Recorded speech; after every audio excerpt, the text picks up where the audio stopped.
Hello, my name is Nils O'Donoghue. I'm a partner here at Chadwick Lawrence in our regulatory and crime team. And on a number of occasions for the Monday Morning Dispatch, we've discussed GDPR claims and what they are, how they can be defended, and how also to bring GDPR claims. We are continuing to see a steady uptake of clients receiving claims against them for GDPR breaches.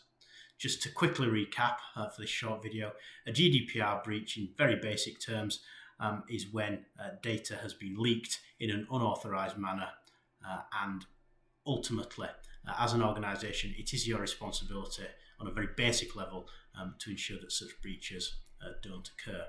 There are, however, some really positive and important developments in respect of GDPR claims which are occurring at the moment and have occurred in the last few months.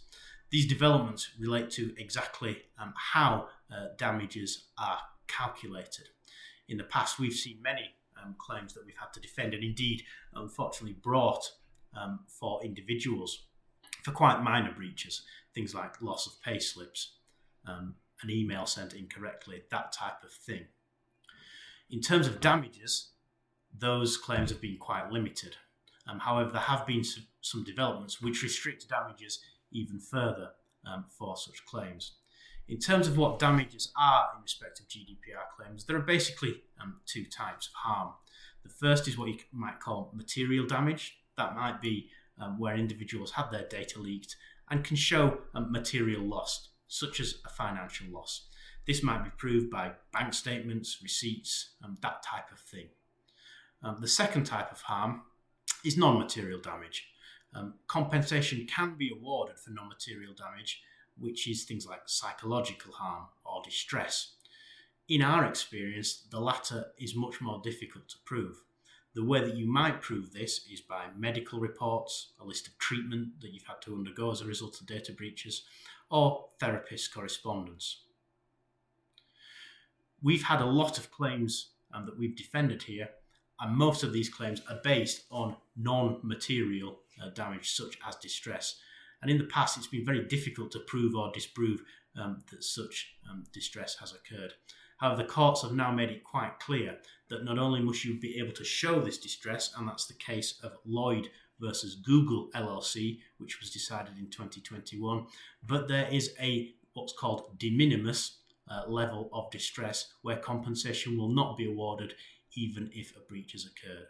What this basically means is that for low-level distress claims, they are now unlikely to be two things. One, cost-efficient for solicitors to run under a no-win, no-fee agreement, and two, low levels of compensation awarded in these cases, which means it is going to be slightly easier to adopt a more robust position in respect of data breaches if low-level distress claims are made. And that might be where a payslip has been leaked, for example, an individual claims that they have suffered extreme distress and concern because of this. We think it is going to be much easier to say to potential claimants, not only show us the distress that you have suffered, but show that this distress reaches the de minimis level that it needs to in order for compensation to be awarded. So all in all, good news for employers who are facing GDPR claims. This is a very quick whistle-stop tour of how these cases and recent developments affect GDPR claims. If you are currently defending or bringing a GDPR claim and wish to know more, please do let me know. I can be contacted on the usual email address, nilso@chadlaw.co.uk. I'm away for 2 weeks now, and we'll leave the Monday Morning Dispatch in the very capable hands of Daniel Kriegas, and hope you've enjoyed this video. Thank you.